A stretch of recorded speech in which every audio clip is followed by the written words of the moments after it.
Parents మెచ్చిన university సంకల్ Chand Patel university Gujarat.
మా నుంచి తప్పించుకోవటం అంత సులభం కాదు.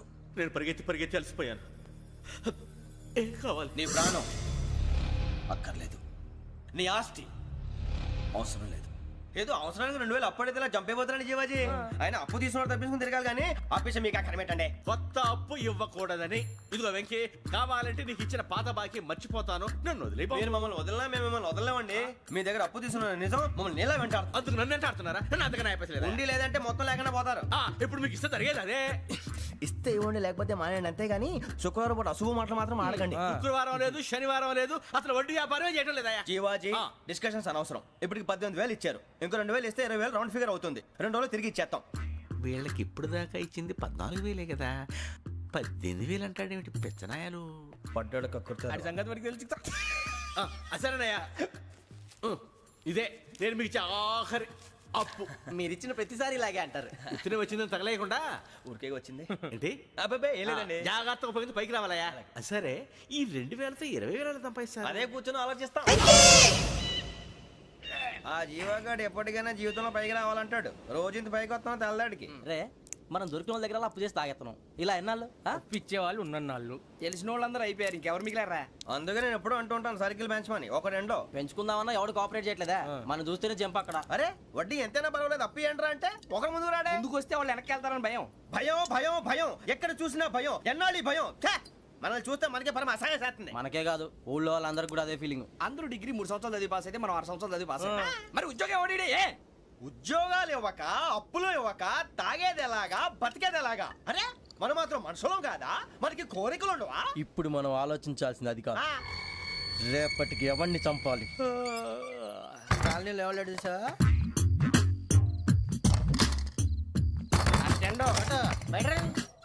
నువ్వా వెంకీ? ఏంటి వెంకీ ఈ టైంలో వచ్చా? నీతో మాడే పని ఉంది, దా చెప్తా. ఏ బాగా నిద్రొస్తుందా? సరిగానే రే, నువ్వు మమ్మల్ని చూసే తలిపేసావా? మామూలుగానే వేసాను. మామూలుగా వేసేవాడివి. మేము రావడానికి 1 నిమిషం ముందో, మేము వెళ్ళాక 1 నిమిషం తర్వాత వేయాలి కానీ రాజా. నాకు నిద్ర వచ్చి పడుకుందామని తలుపేసుకున్నాను. అయినా నా ఇంటి తలుపులు నేను అడిగేసుకోవాలంటే. తప్పు చేసిన కాక ఇంకా గేర్ సమాధానం చెప్తావా? మీ ఇంట్లో పెళ్లిడికి వచ్చిన ఆడపిల్లలు ఎదురున్నారు. ఇదిగో అమ్మాయిలు, మీతో ఎప్పుడైనా యథాశాలు వేసానా? విన్నారా? అడుగు తలుపులు వేసావు. అనవసరంగా గొడవ ఎందుకు? ఇక్కడి నుంచి వెళ్ళండి. గొడవ? మీ ఇంటి మీద పడి ఎప్పుడైనా గొడవ చేశానా బిని గారు? లేదు బాబు. విన్నారా? చెప్పు, మమ్మల్ని చూసి తలుపులు ఎందుకు వేసుకున్నావు? అరే మాకు అప్పించిన వాళ్ళు కూడా మమ్మల్ని చూసి ఎప్పుడు తలుపులు వేసుకోలేదు. ఏం చేయాలి? మరి నువ్వు ఎందుకు వేసుకున్నావు? బాబు టప్ అయిపోయింది, బుద్ధి తక్కువ వేసాను చాలా. అంటే మా మోకాల మీద తలుపులు వేసామని ఒప్పేసుకుంటున్నావు? ఒప్పుకుంటున్నాను. సరే ఇప్పుడు చెప్పు, మా మొఖాల మీద తలుపులు వేసేంత తప్పు మేము ఏం చేసామరా? తప్పైపోయిందని అంటున్నారు కదా, వదిలేయండి బాబు. అదే తప్పు మేము చేసి మమ్మల్ని వదిలేయమంటే మీరు వదిలేస్తారా బిని గారు? తప్పని ఒప్పుకుంటున్నాడు కదా అయ్యా. ఇప్పుడు టైం 11 అయింది, వెళ్ళి పడుకోండి. 11 అయిందా? కొమ్ము ఉంచాడు కదా. నాకు సంబంధం ఏంటి? ఉంది. సంబంధం ఉంది. 11 గంటలకి నా క్లోజ్ ఫ్రెండ్ ఢిల్లీ వెళ్తున్నాడు. 5,000 అప్పిస్తానని ఎయిర్పోర్ట్ రమ్మని చెప్పాడు. నీ గొడవలో పడి ఆ సంగతే మర్చిపోయాను. ఇప్పుడు నాకు జరిగిన నష్టానికి భర్తీ ఎవరు చేస్తారు? మీరా మీరా మీరా?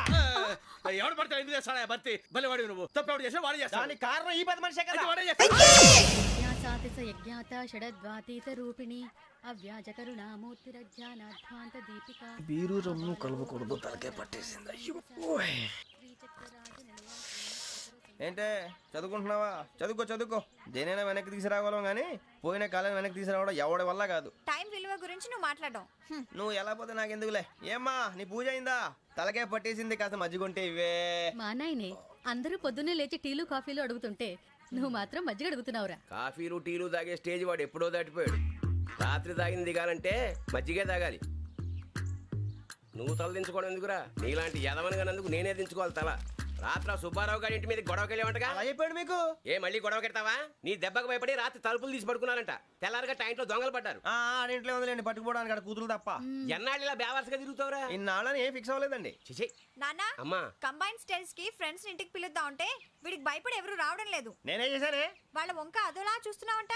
ఆ గొప్ప ఫిగర్లని అదోలా చూస్తాను, ఏదో మోహాలు వేసుకొని. చదిగా ఆ గొంతు ఆ వాలకం చూడలేకపోతున్నాను రా బాబు. చిన్నప్పుడు వచ్చి నా అలాగే ఉన్నావు, తెగ ముడిచిపోయారు. ఇప్పుడు నచ్చట్లేదు నాన్నగారు మీకు? నేను యదవలతో డిస్కస్ చేయను. నేను చేస్తాను. మీరు చెప్పదలుచుకుంది ఏమిటో చెప్పండి. ఇంకా చెప్పేదే ఉంది. నువ్వు ఇలా గాలికి తిరుగుతుంటే నేను తిండి పెట్టలేను. నాన్నగారు ఇప్పుడు శుక్ర మహాదశి 4వ పాదంలో ఉంది. నేను ఇప్పుడు ఏం చేసినా కలిసి రాదు. శనిగారు సెంటర్ లో కాసేసి నన్నే చూస్తున్నాడంట. వాడు అలా సైడ్ అయిపోయి నేను ఏదో అవుతాను కదా, మీరు కంగారు పడకండి. ఇవన్నీ ఆ జగదాంబ చౌదరి గారు చెప్పాడా? వా జేసీ గారిని గాడు గిడు అనకండి బాబు, మీకే మంచిది కాదు. అబ్బా ఊరుకోండి, ఎవరి నమ్మకాలు వాళ్ళవి. ఎరా ఇంతకీ ఆ శనిగాడు సైడ్కి ఎప్పుడు వెళ్తాడంట? నేను పోయా. నువ్వు సెంటర్ లోకి రావాలమ్మా. మరి ఆ గురువు సెంటర్ లోకి ఎప్పుడు వస్తాడంటావు? అవన్నీ మనకి తెలుస్తాయి అంటే జేసీ గారు తెలుస్తాయి. నాన్నగారు ఒక 1000 రూపాయలు ఇవ్వండి, దక్షిణ నుంచి అన్ని అడిగేసి వస్తాను. ఎదిగిన కూతురు గుండెల మీద కుంపటైతే నీలాంటి బేవార్స్ కొడుకు క్లైమోర్ మైన్స్ లాంటి వాడు చీదరిదుడా. ఆ జేసీ గారు పోయాక వీడు నేను అమ్మ నువ్వే ఫీల్ ఓకే. ఆయన కావాలని అంటున్న మాటలు కాదు, ఆయన దేవుడు. కానీ ఆ శనిగాడు ఆడి కాన్సన్ట్రేషన్ అంతా నా మీదే పెట్టేశాడు. మరి ఇప్పుడు ఎలాగరా నాన్న? ఆ పని మీద డబ్బులు అడుగుతుంటే ఆయన ఇసుక్కుంటున్నాడు. పోనీ నువ్వేనా ఇవే? నా దగ్గర కూడా లేవురా. తెలుగు భాషలో నాకు నచ్చని ఒకే ఒక్క పదం లేదు.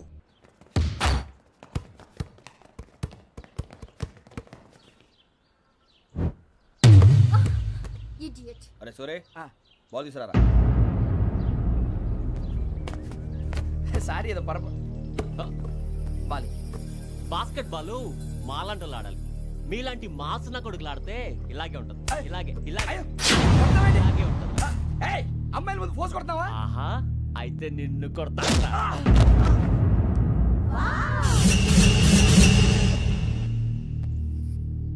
వాడు అమ్మాయిలు ఉన్నారని చూడరా ఎరా రెచ్చిపోతున్నాడు. బాస్కెట్ బాల్ మీ వాడి ఆట కానీ మీలాంటి మాసోళ్ళు ఆడే ఆట కాదంటున్నాడు రా. రే ఇంత ముందు 2-3 సార్లు కూడా ప్రతి విషయంలో జోక్యం చేసుకుని మన వాళ్ళు కొడుతున్నాడు రా. వాడిని ఏదో ఒకటి చేయాలరా, వాడిని వదలొద్దు.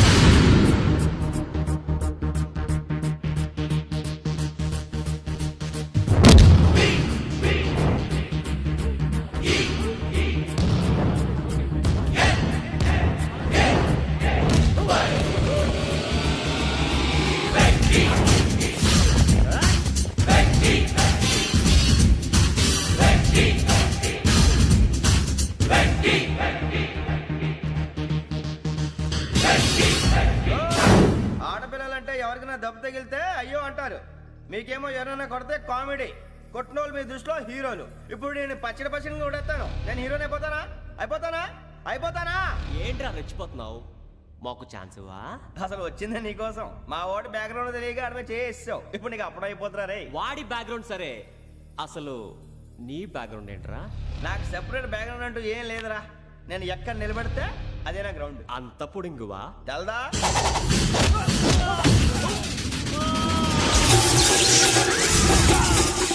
ఎవ్వా మన మామిడి కొట్టినప్పుడు వావ్ అన్నారు, ఇలాగే ఉంటుంది.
నేను కొట్టినప్పుడు నీకే అనిపించిందిరా? కుమ్మేయాలనిపించింది. మరి కొమ్మే. అమ్మో కొమ్ము. రేయ్ నిన్ను అమ్మాయిని ముందు గుడ్డలు పట్టుకొని కొడతాను. అలా కొడితే ఏ తగ్గుతుందిరా ఆడికి? అసలే ఎక్సైజ్ బాడీ ఏదవుది. తప్ప చెప్తాను, కొడితే మడతడిపోవాలి. మాస్తో పెట్టుకుంటే మడతడిపోద్ది. ప్రపంచంలో ప్రతి వాడు ఏదో పని చేసుకుంటున్నాడు, మనం తప్ప. మా కాంట్రాక్టర్ తో చెప్పి పని ఏదైనా ఇప్పించరా? ఎలాంటి పనులు మేము చేయం. డిగ్రీలు బిఏ, నేను ఎంఏ. ఇలా ఇచ్చాడేంట్రా?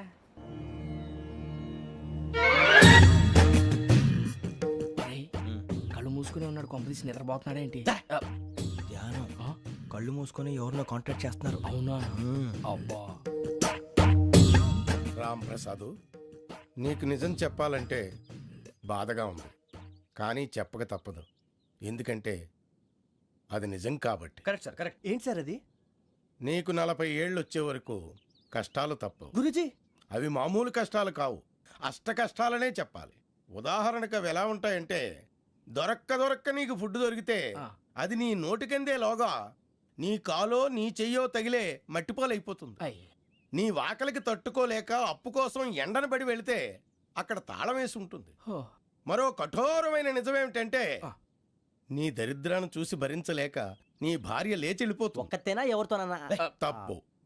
అతని దురదృష్టాన్ని చూసి ఎగతాళి చేయకు రమణ. Sorry sir. ఇదయ్యా రాంప్రసాద్, నువ్వు ఈ 40 ఏళ్ళు ఈ నరకాన్ని అనుభవించక తప్పదు. 40 ఏళ్ళ తర్వాత అలవాటైపోతుంది. ఇక నువ్వు వెళ్ళొచ్చు. ఏమో వెంకటేశ్వరరావు, కులాసైనా రమ్మన్నారట. నీకు శుభవార్త చెబుదామని పిలిపించాను. ఏంటి గురూజీ? నీకు శుక్రమహాదశ ప్రారంభం అవబోతుంది. అంటే శనిగా సెట్ అయిపోయినట్టేనా? ఆల్మోస్ట్ అయిపోయినట్టే. మీరంతా టోపీలు పెట్టుకునే ఉద్యోగాలు కూడా చేసుకుంటారు. ఇప్పటిదాకా మేమందరికీ టోపీలు పెట్టాం గానీ మాకు మేమే టోపీలు పెట్టుకుంటాం ఎప్పుడు అనుకోలేదు గురూజీ. అదే విధి. మరి ఇప్పుడు బిల్ల బంటోతు నుంచి బీట్ కానిస్టేబుల్ వరకు అందరికి నెత్తిమి టోపీలు ఉంటాయి. అందులో ఏ ఉద్యోగమో? ఎస్ఐ గారు కూడా టోపీ పెట్టుకుంటారు తెలదా? ఏది మన చదివే చదువులకు ఎస్ఐ ఉద్యోగాలు ఇస్తారేంటి? గ్రహాలు శాసిస్తున్నప్పుడు చదువులతో పని లేదు. ఏబిసిడీలు చదివినా చాలు మీ జీవితాలు విచిత్రమైన మలుపులు తిరుగుతాయి. మీకు విపరీతమైన ఫాలోయింగ్ వచ్చేస్తుంది. మీరు చాలా ఫేమస్ అయిపోతారు. వింటానికి చాలా బాగుంది. ఇప్పుడు మమ్మల్ని ఏం చేయమంటారు గురూజీ? ఏమీ చెయ్యదు, వెయిట్ చేయండి.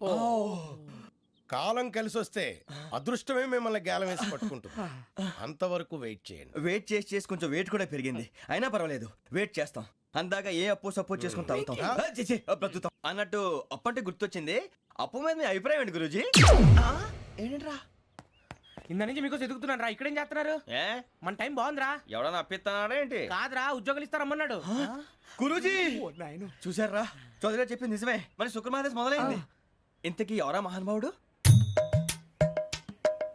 నమస్కారం. అయినా నేను చెప్పింది. ఆహా, సాక్షాత్ ఎంప్లాయ్మెంట్ ఎక్స్చేంజ్ నడుచుకుంటూ వస్తున్నట్టు ఉంది. పదండి పట్టేద్దాం. నమస్కారం సార్. నమస్తే. వీలే సార్ మా ఫ్రెండ్స్. నమస్తే. నేను చెప్పానుగా, భగవాన్ గారు. ఆహా, పేర్లోనే దేవుడు ఉన్నాడు. లోపల కూడా పాజిటివ్ థింకింగ్ ఎక్కువ. ఇంతకీ మీరు ఇండియానా చైనీసా? India sir. మా ఫేస్ చూస్తారు అనిపించలేదు మీకు? వాళ్ళ కామెడీ ఫీల్ ఉన్నాడు. అవును సార్. నేను అడిగేది ఇండియన్ రెస్టారెంటా చైనీస్ రెస్టారెంటా అని. నేనేది ఓపెన్ గా డిస్కస్ చేయను కదా. పేరు చూసుకుల్లో డిస్కషన్ పెడతాడు అనుకుంటే వీటేంట్రా హోటల్ అంటున్నాడు. బాబు ఎట్ ఫీల్ అవుతున్నాడు. అంతా మీ ఇష్టం ఉంటున్నాడు సార్. ఫస్ట్ చైనీస్ రెస్టారెంట్ కి వెళ్దాం. నెక్స్ట్ అక్కడ డిసైడ్ చేద్దాం. చాలా ఇబ్బంది పడుతున్నట్టున్నారు. నువ్వు చేత్తో తినే బాబు. నేను జనరల్ గా చైనీసే ప్రిఫర్ చేస్తాను. ఫ్యాట్ కంటెంట్ తక్కువ ఉంటది కదా. రేపు నుంచి మేము కూడా ఇదే ఫాలో అవుతాం. ఎంతకీ మీకు స్టీల్ ప్లాంటా, షిప్ యార్డా, ఏషియాడా, జింక, బంక, హెచ్పిసిఎల్. ఇవన్నీ దేనికి సార్? దేనికేంటి? ఉద్యోగం చేయడానికి. మీకు ఎందులో కావాలో చెప్పండి. నేను అమలపోతున్నారా? ఏంటయ్యా డిస్కషన్స్? మాకు నీ ఛాయిస్లు ఉంటాయి అనుకోలేదు. మీరు సడన్ గా జింకు బంకు అంటే సింక్ అవడానికి కొంచెం టైం పట్టింది. అదే అదే జేసీ గారు టోపీలు పెట్టుకుని ఉద్యోగం అన్నారుగా. వీటిలో టోపులు పెట్టుకునే జాబ్లు ఎక్కడ ఉన్నాయండి? అన్నిటిలోనే ఉంటాయి, వాటిలో కూడా ఉంటాయి. వాచ్మెన్ ఉద్యోగం కావాలా? ఇంతకీ మీరు అనే జాబ్ ఏంటి సార్? నేను చెప్పేది టోపులు పెట్టుకునే ఉద్యోగం కాదు, టైల్ కట్టుకునే ఉద్యోగం. అది టైల్ కట్టుకోవటం మాకు రాదు. వాళ్ళు కడతారులే. ఇంతకీ మీకు జిఎం కావాలనా, ఏ జిఎం కావాలనా? అట్లా పిలుస్తున్నాడు చూడు బాబు. జిఎం అడిగితే ఎలా ఉంటుందంట? ఏజీఎం అంటే వింటానికి కొంచెం పెద్దదిగా ఉంది. ఏజీఎం ఇప్పించండి సార్. అనుకున్నాను నువ్వు ఇది అడుగుతావని. జిఎం అంటే జనరల్ మేనేజర్, ఏజిఎం అంటే అసిస్టెంట్ జనరల్ మేనేజర్. తూచండి, మాకు జిఎంఏ కావాలి సార్. అది సరే కానీ భగవాన్ జీ, ఈ ఉద్యోగాలకి టోపులు పెట్టుకుని వెళ్ళొచ్చా? నీ ఇష్టం వచ్చినట్టు వెళ్ళొచ్చమ్మా. అయితే నాకు జింక్ లో నాకు స్టీల్ ప్లేట్. నాకు బంకులో గానీ కన్ఫ్యూజ్ చేయగానే ఆయన్ని. అందరికీ ఒక చోట ఇప్పించండి సార్, కలిసి పని చేసుకుంటాం. జీతం ఎంతండి? 30,000 అంటే 40,000. వడ్డీ ఎంత? అప్పు కాదయ్యా, నీకు ఇచ్చే జీతం. అంటే తిరిగి ఒక్కలేదా? ఫ్రస్ట్రేషన్ లో ఉన్నట్టున్నాడు. అవునండి. నువ్వు ఇచ్చిన వాళ్ళు తీసుకోరు. మాకు అవసరం కూడా అదే. అంతేకాదు ప్రతి నెల గ్రాట్యుటీ, పిఎఫ్, సిఎఫ్. బియ్యం కూడా సార్? ఏ నువ్వు యాక్ట్ చేస్తావా? భగవాన్ జీ, మీరు ఇదంతా ఎందుకు చేస్తున్నారు? ఊరికే మాత్రం కాదు, నేను మంచోడని చెప్పి నా కారు పెట్రోల్ లేకుండా వెళ్తుందా? వెళ్దాం. నేను ఇచ్చుకోవాల్సినవి ఉంటాయి కదా, ఇలా చూడు. అందుకని ఉద్యోగానికి వాళ్ళ ఆకారం తీసుకుంటా. మా గెటబుల్ చూసి మీరు అపార్థం చేసుకుంటున్నారు. మాకంత పొజిషన్ లేదండి బాబు. పోనీ నలుగురు కలిసి ఉద్యోగం చేసుకోవచ్చా? మీ దరిద్రం నాకు అర్థమైంది. మీ నలుగురు కలిసి ₹1,00,000 ఇవ్వండి చాలు. నేను నమ్మనరా, డబ్బుల విషయంలో అసలు నమ్మను. నాన్నగారు మీరు అలా అంటాం భావ్యం కాదు.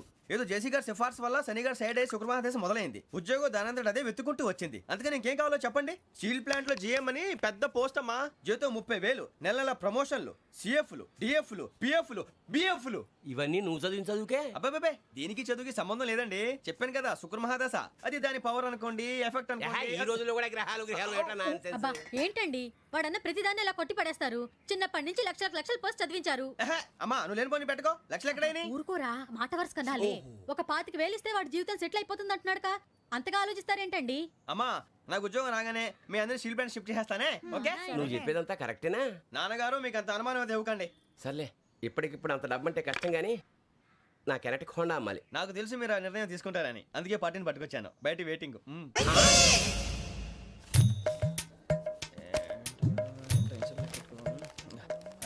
ఇవ్వండి. భగవాన్ జీ, మీతో నాకు కుదరదండి, మీరు తేడా మనుషుల్లా ఉన్నారు. చూడటానికి అలా కనపడతాం కానీ తేడా మనుషులు కాదండి. ఇది ఎంతో లెక్క పెట్టండి. 5,000 తగ్గిందండి.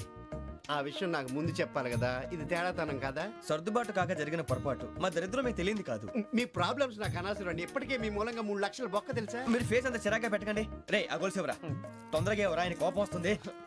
ఇదిగో తీసుకోండి, తీసుకోండి ప్లీజ్. భగవాన్ గారు తీసుకోండి సార్ ప్లీజ్. భగవాన్ గారు మీ కోపం తగ్గిందా? కోపం కాదు వెంకటేశ్వర గారు, ఎందుకో మోసాన్ని భరించలేను, అది నా బలహీనత. ఇవన్నీ వదిలేయండి, ఇంకోసారి పొరపాటు జరగదు. మేము ఎప్పుడు జాయిన్ అవ్వాలో చెప్పండి, కొత్త బట్టలు కొనుక్కోవాలి. మీరు ఆ పనిలో ఉండండి. పొద్దున్నే గుడికి వెళ్ళి 9:30 కల్లా, మొన్న వచ్చారే ఆ ఆఫీస్కి వచ్చేయండి. మీ అపాయింట్మెంట్ ఆర్డర్స్ రెడీగా ఉంటాయి. 8:30కి వచ్చేస్తాం. మీరు వచ్చిన వాళ్ళ తలుపులు తీరు. మీ కంగారు నేను అర్థం చేసుకోగలను. ఇంతకాలం పని లేక స్తంభించిపోయిన మీ జీవితాలు ఇక నుంచి వేగం పుంజుకుంటాయి. ఆయన ఉన్నారా? ఎవరు? భగవాన్ గారు. మీరెవరు? ఆయన క్లోజ్ ఫ్రెండ్స్. సరే లోపల రండి. పదా సార్ వీళ్ళు భగవాన్ క్లోజ్ ఫ్రెండ్స్ అంటారు. సరే నువ్వు వెళ్ళి నేను మాట్లాడతా. సార్ మీరంతా భగవాన్ స్నేహితులా? అవును, అలాంటి స్నేహితులు ఉన్నందుకు గర్వపడుతున్నాం. సరే ఏంటి సంగతి? ఏముంది, మా అపాయింట్మెంట్ ఆర్డర్ చేస్తే పట్టుకులు చేరిపోతాం. ఈ రోజు గురు పౌర్ణమి, మంచి రోజు. అపాయింట్మెంట్ ఆర్డర్ ఏంటి? మీకు అందాల్సిన నీకు అందనట్లేదు. ఏంటది? ఏంటంటావేంటి? ఒక్కోడు 25,000 ఇచ్చాం. భగవాన్ గారి హెల్పింగ్ నేచర్ కాబట్టి తక్కువ రేటుకి ఒప్పుకున్నాడు. ఇంతకీ ఇది ఏ ఆఫీసో మీకు తెలుసా? తెలుసుకోవాల్సిన అవసరం మాకు లేదు, కానీ చెప్పాల్సిన అవసరం మాకుంది. యాంటీ కరప్షన్ బ్యూరో అంటే అవినీతి నిరోధక శాఖ. లంచం తీసుకోవటమే కాదు, ఇవ్వటం కూడా నేరం. మీ భగవాన్ గారు ఒక 420.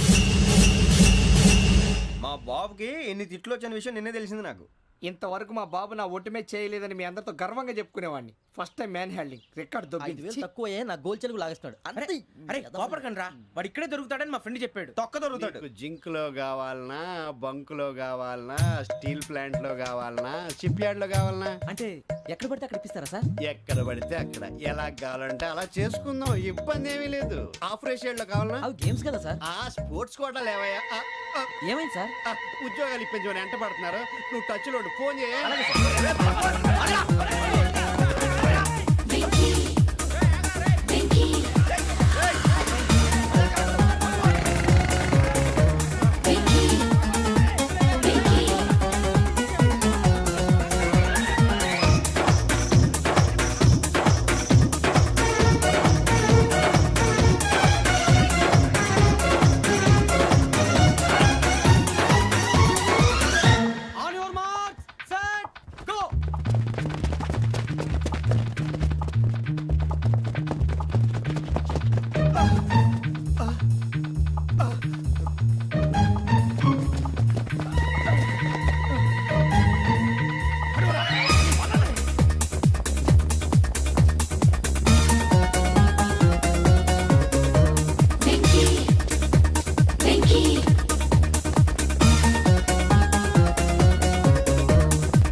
5.5. అవును సార్.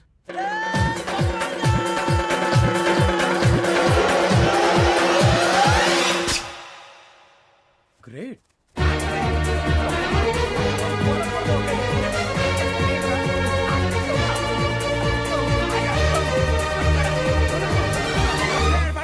మీ నలుగురు సెలెక్ట్ అయ్యారు. దేనికి? ఎస్ఐ సెలక్షన్స్ లో మీరు ఫిజికల్ టెస్ట్ అన్ని పాస్ అయ్యారు.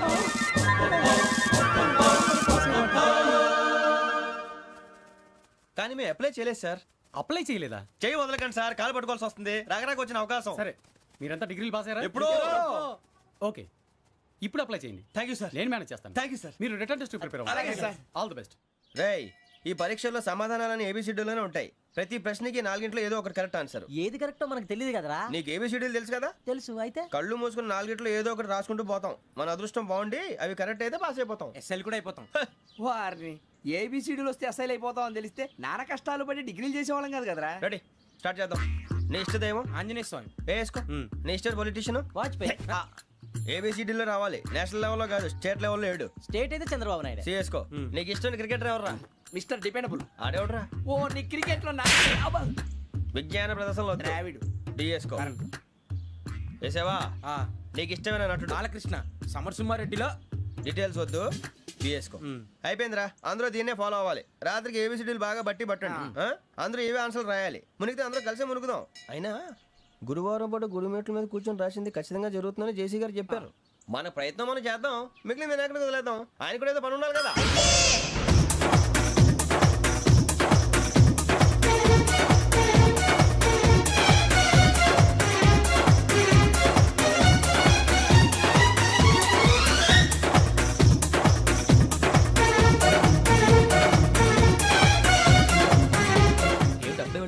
మేము దేవుడిని నమ్ముకున్నాం, అందుకే ఫాస్ట్. వాళ్ళని నమ్ముకున్నారు, అందుకే లేట్. అర్థం కాల.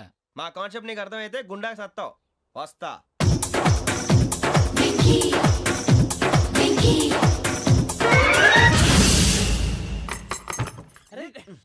మనం అనుకున్నదంతా జరిగిపోయిందిరా. పొద్దున చిరా తెప్పించకండి. ఎవరు పోయారు? నీ దరిద్రం పోయింది. నువ్వు ఎస్ఐ ట్రైనింగ్ కి సెలెక్ట్ అయ్యావు. అన్న తండ్రి నేనే నమ్మలేదు, వాళ్ళు నమ్మారు. నాన్న నోరు తెరవరా. వాడు ఇంకా మొహం కడుక్కోలేదమ్మా. వాడికి ఏం కొత్త కదమ్మా, నువ్వు పెట్టవే. అమ్మా, చాలా సంతోషంగా ఉంది. ఈ సంతోషాన్ని వెంటనే చౌదరి గారితో పంచుకోవాలి. డేయ్, ఎవడన్నా సంతోషాన్ని కన్నవాళ్లతోటో కట్టుకున్న దాంతోనో పంచుకుంటాడు. నువ్వు మాట్లాడితే దరిద్రుడు జేసీ గారితో. నాన్నగారు, మీకు 1,00,000 సార్లు చెప్పానే అనొద్దని. నేను ఈ రోజు పొజిషన్కి వచ్చానంటే ఆయనే కారణం. జగదాంబ చౌదరి గారు అంటే దైవాంశ సంభూతుడు. అయితే వెళ్ళి అదే వెళ్ళి ఆయన కాళ్ళమివ్వడు. మీరు మామూలు మనుషులు కాదు స్వామి. టోపీలు పెట్టుకుని ఉద్యోగాలు వస్తాయన్నారు, అలాగే జరిగింది. ఏబిసిడీలు వస్తే చాలన్నారు, చివరికి వాటిలతోనే ఉద్యోగాలు తెచ్చుకున్నాం. ఇందులో నాదేముంది? మీ గ్రహాల మూమెంట్ అలా ఉంది. అలా అనకండి, ఆ గ్రహాలు అలా మూవ్ అయ్యేలా చేసింది మీరే. వెంకీ, ఈ ప్రయాణంలో నీకు ఇంకో ప్రయోజనం కూడా ఉందయ్యా. వీళ్ళందరూ ట్రైన్ యాక్సిడెంట్ లో పోతారా స్వామి? కాదయ్యా, ఈ ప్రయాణంలో నీకు అందాల రాశితో పరిచయం ఏర్పడుతుంది. ఆ పరిచయం ప్రణయంగా మారి వివాహానికి దారితీస్తుంది. స్వామి, మాకు పొజిషన్ లేదని ఊళ్ళో లేడీస్ అందరూ చాలా చీప్ గా చూస్తున్నారు. ఎలారా బాబు అనుకున్నాను.